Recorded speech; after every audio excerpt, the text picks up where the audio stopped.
Hello, I'm Greg Marat, and this is a little demo on the use of the ToneWoodAmp. Wonderful, wonderful, crazy fun tool.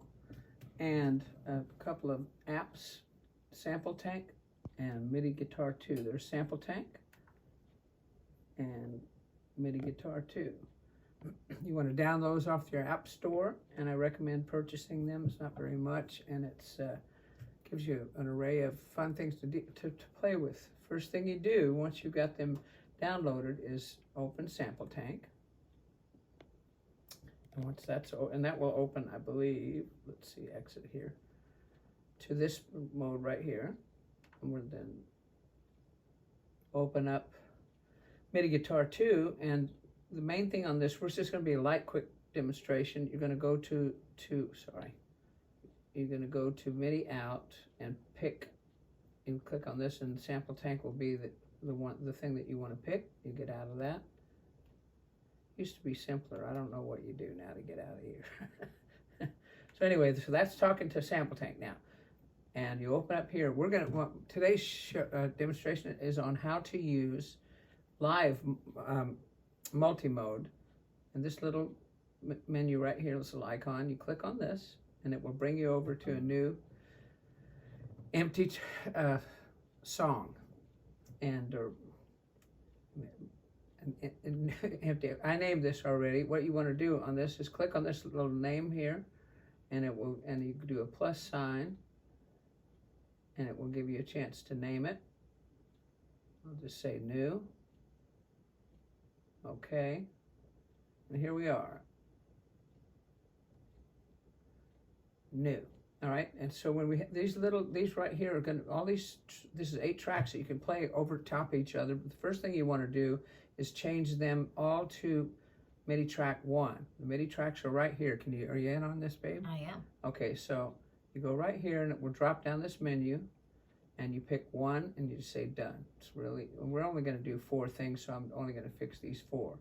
But when you forget to do this, and you've picked out your instrument, and you're going, what the heck, because it won't play, this is most likely what you didn't do. Now, by clicking in the center of these little icons will highlight or unhighlight them, and if they're highlighted, they're set to play. There's also a little square right here that you want to pick, which will feature that particular, I'll call it track. So right down here is tap to browse. Whenever you open any new track, it's going to open to drums. Drums on the right and categories on the left. And then you can pick from different instruments. I'm going to go down to strings, and then it'll drop another menu over. And there I will pick a cello, because I like the cello. Okay? Now, this gives you all these different settings here, and there's a default on this.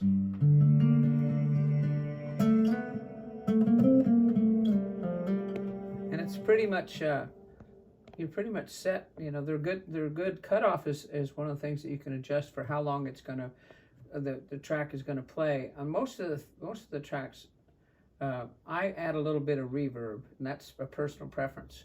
Master volume is always going to be full on. And this little level dot right here has to do with reverb. I thought it just was turning up the track before, but Dave over at ToneWood taught me that's not true. So I learned something. If you want to shorten the range on the keyboard where the notes are triggered, this little box highlights this track. You put your thumb here, whatever finger will work, and you drag this over from each side to get your setting, whatever particular setting that would be. On cello, I leave it wide open. And for the sake of time, I'm not going to do a lot there today, but we're going to go to the next track here. And again, drums, category. I'm going to go over to strings again, and this time I'm going to pick dark string orchestra. And go back up here. Okay, now, if I unhighlight this track, it's not going to play anymore. And the one that you're doing settings on, you want to highlight that little red square. See, these guys are raring to go. And for me, they're usually going to be too loud. So the volume is here. Also, if you click up here, it will give you a volume choice right here. pan, since the ToneWood is, we're not worried about stereo, we're going to just leave pan alone, but you can lower the volume there, or again in the other spot. This side is to do with the keyboards. There's two little menus right there, and this gives you kind of, it'll show you. I turned it down quite a bit, but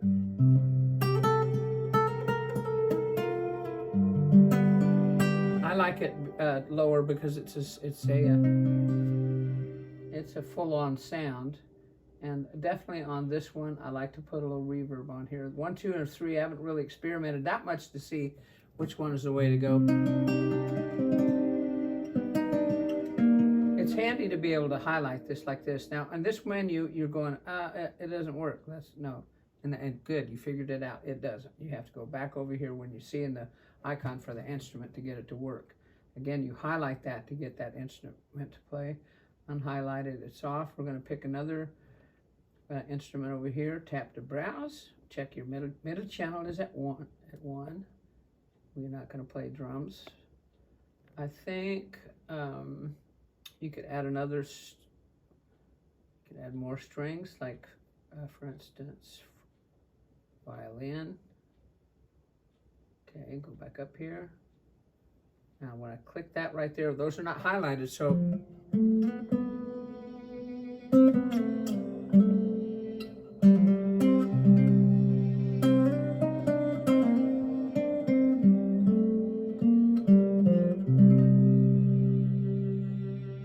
now you can stop your sustain by muting the strings like that. You can also mess with cutoff. Attack is how quickly it's gonna respond to your playing. And now I'm gonna put these guys together.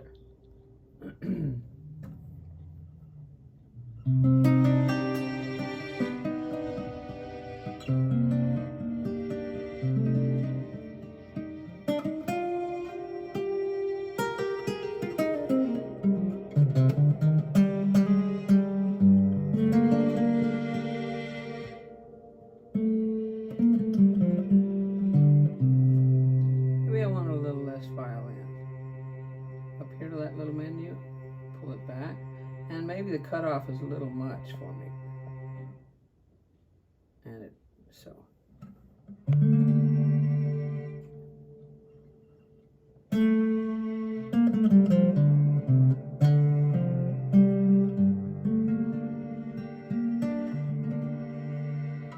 and just for fun, I'm going to highlight this right here, go back out of this menu, get our so we can easily turn them off so we can just listen to that one thing. I want to get a woodwind in here and try a warm flute with some delay on it.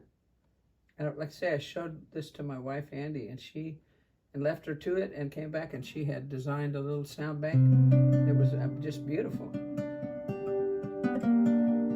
You're so smart, Andy.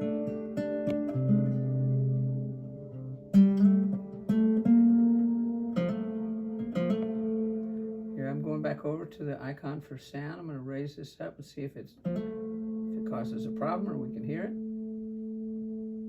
Yeah, it's pretty loud now. And it's still going. Stop. I just discovered that today, by the way, that if you softly mute these, they will stop misbehaving. This is absolutely beautiful. I mean, the ToneWoodAmp is crazy fun. Sounds beautiful when you're not plugged in, but you can use it as a DI and run out to the studio like we do. This is our flute.